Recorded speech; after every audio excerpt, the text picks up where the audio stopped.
GOP presidential candidates are weighing in on the news. Donald Trump is the target of the special counsel investigation into January 6th.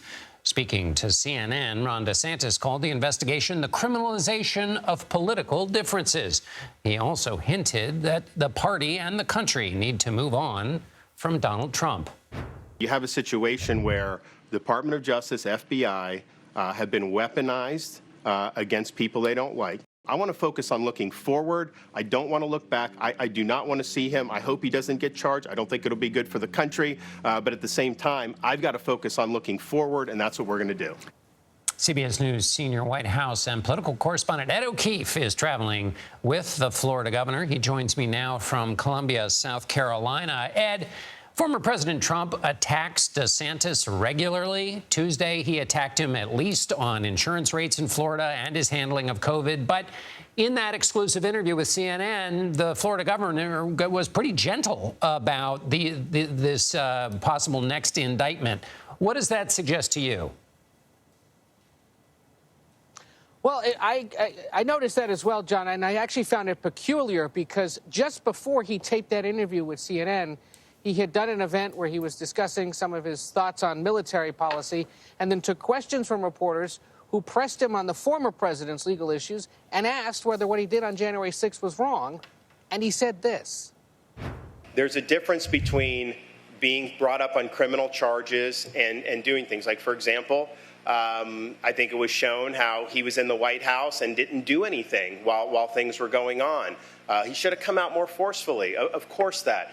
But to try to criminalize that, that's a different issue entirely. So, Ed, you've covered Governor DeSantis when he launched. Even you were with him even before he launched. As you look at his campaign now, since that period, the average of polls, if you look at them, show that in this Republican race, the Florida governor has dropped relative to the frontrunner, Donald Trump. So since you've been watching him, since he's announced, has the way he's campaigned different? Is it different? Is it the same? Is he doing anything to manage this fact that the polls aren't going in the direction he would like?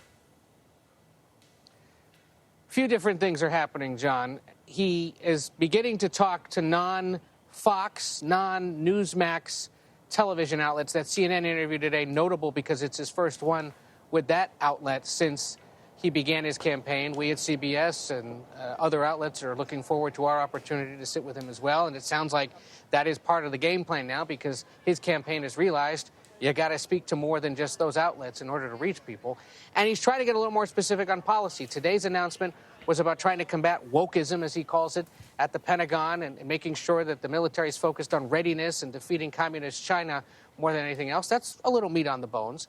But he also continues to point out, and I think this is a fair point, we've got just about 6 months until Iowa holds its caucus. 6 months ago, most of these guys weren't in the race yet. We didn't know who they were. We didn't know who was going to be running. So there's plenty of time, if you've got the money and the manpower to keep going, to continue to make an impression in Iowa, South Carolina, New Hampshire, Nevada, and elsewhere. And what we heard from his supporters here in South Carolina today is what we were hearing from people in Iowa 6 weeks ago, that now that he's here, they want to see him because they're familiar with what he did in Florida during the pandemic, and they like that he is a Trump-similar kind of candidate, but perhaps someone who's a little nicer about it.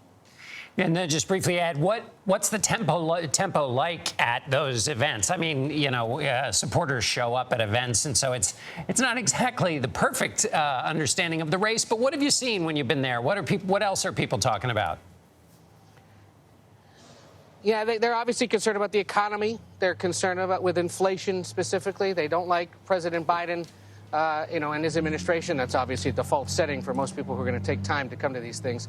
But like in the other early primary states, these are people who want to see him, want to hear him, but acknowledge there's still time to consider others.